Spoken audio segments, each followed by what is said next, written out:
Hey, welcome back everybody, and a very happy Monday to y'all out there. At Sports Guy Chris, back at ya as promised with the results to the national title game for my NCAA tournament simulation.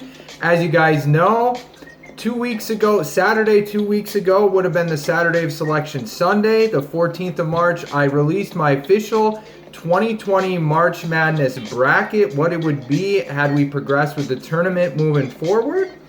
And I've went ahead and simulated the entire NCAA tournament using my official 2020 bracket. It has thrown us a lot of surprises, a little bit of chalk here and there, some really good games, all of the kind of stuff we have become accustomed to with March Madness. So we got it down to the Final Four. On Saturday, I simulated our two national semifinal games.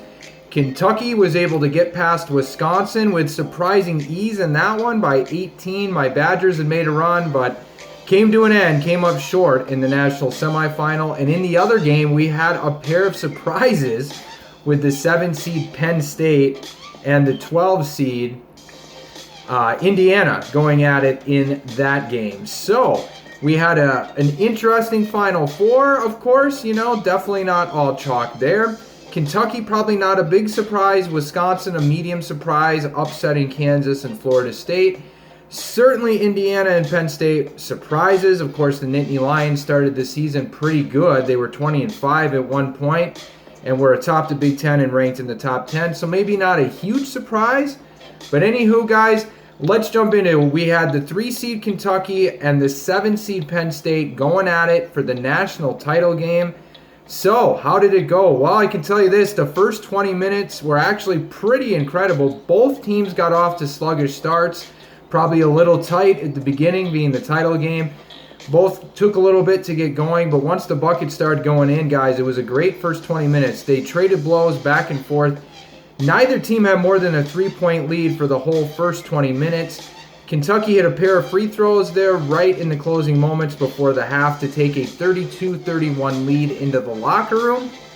However, in the second half, it didn't quite go so good for Penn State. The Nittany Lions, of course, ended up not being able to keep up with Kentucky. The Wildcats outscored them 30-20 in the second half as they pull away down the stretch. They used a pretty big rebounding advantage in this one, especially in the second half, to pull away and get it done 62-51.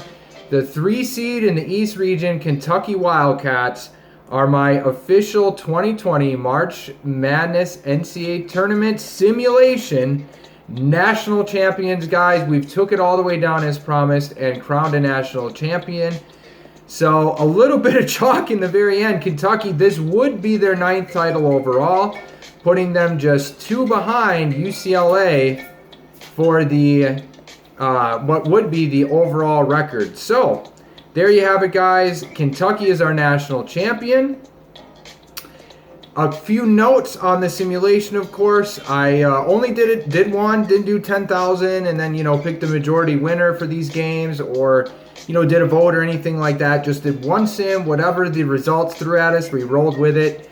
Had it been, all chalk, we would have went that way. Had it been a 16 seed in the Final Four, we would have went that way as well. So we rolled with it. A couple of notes on the tournament in general. A couple of, recapping some of the, surprising results or notes on the simulation in general. We had a 12 seed Yale pound a 5 seed Butler in the opening round by, I believe it was 15 or 16 points, 75-59. We had Ohio State, a 5 seed, win one right at the end with a second to go by a single point, 77-76 over Stephen F. Austin. We had a 15 takedown of 2 with Winthrop upsetting Michigan State. We had a 14 takedown of 3 with Boston U shocking Villanova in overtime in the opener. Boston actually got to the Sweet 16, so they were surprised. And then, of course, the biggest one, the Indiana Hoosiers had to win a play-in game by a single point over Xavier. They were able to go all the way to the Final Four as a 12 seed. And then, of course, the aforementioned Nittany Lions of Penn State as a 7, getting all the way to the Final Four. There you have it, guys. The 2020 March Madness bracket NCAA tournament, simulation in the books, guys. I hope you had fun with it. I hope you enjoyed it just as much as I did. Just reminding everybody to stay calm, stay safe out there, stay positive. Don't forget to check me out on Instagram, score 'em at SportsGuyChris. If you like the video, please a thumbs up, guys. Don't forget to subscribe. I will be back again with plenty more content. Back in time with Chris, or at SportsGuyChris. We'll keep that going. I'll see you soon, guys. Have a great day.